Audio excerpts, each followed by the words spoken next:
In this room, I'm upstairs and the theater was downstairs.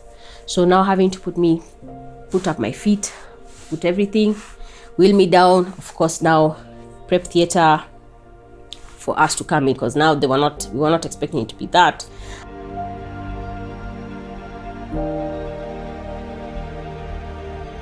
I remember having to be sat up, and the doctor who numbs your back tells me, okay, you need to calm down. Mind you, you're still in labor.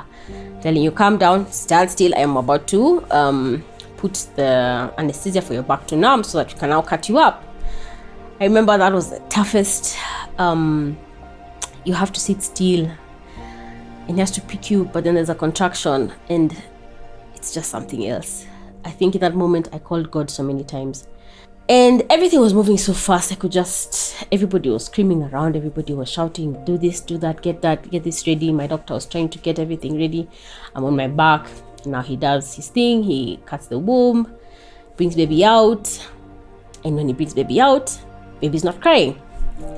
I can hear the pediatrician trying to suction. It was actually a suctioning thing, I remember, because I think they're trying to suck out all that he had taken in. So she's sucking, then now, suctioning, and they did it for like 20 minutes. And I was asking, is he okay? And nobody was saying anything. My doctor saying we are trying to get him to I don't know, maybe cry or remove whatever fluids he had drunk. And I remember in that moment telling God, please save my child, please save my baby, please save my baby, please save my baby. And the suctioning went on for so long and he didn't cry. I think after so long is when I realized, oh my God, my baby is not crying. He's not crying. And I remember debating with God in that period. It was I kept telling God, please just save my child, save him. Oh, I really debated with God, and the doctor came and said, we are sorry, it's just not, he's gone, and you've done everything. I can't remember whatever he said. I just knew that he's gone and he's not here. And I remember just crying.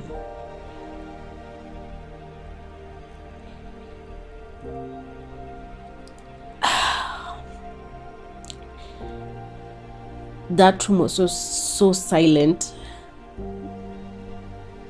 It was so silent. I think at that point my husband had also now come in to the room. He's like, would you like to see your baby? And I'm like, yes, I'd like to hold him.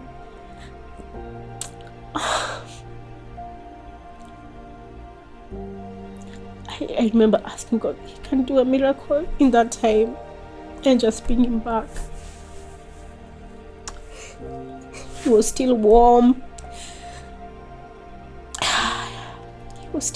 He was such a chubby little boy. And I held him. I really held him and wished God would do a miracle in that time, So now at this point, they wheel me back into the room. That is maternity ward. And at this point, I think I was in a daze. I remember our church pastor coming.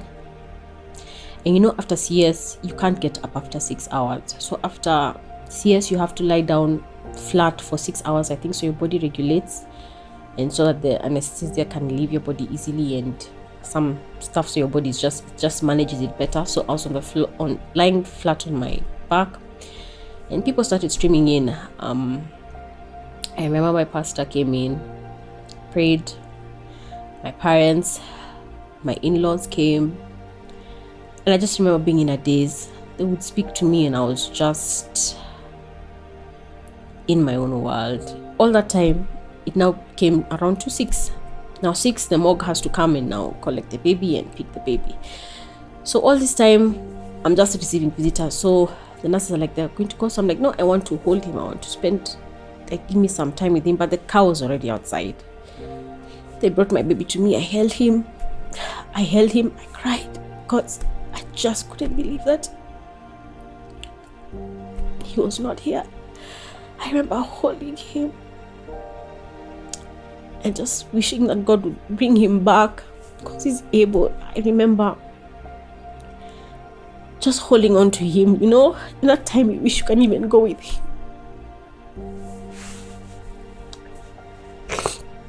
That night it was just me and my husband and our thoughts and the hospital lights. You know how bright hospital lights can be. So of course, after all that, we're discharged. I went home, and for us, when the hospital had asked us what we'd like to do, we wanted to do a burial.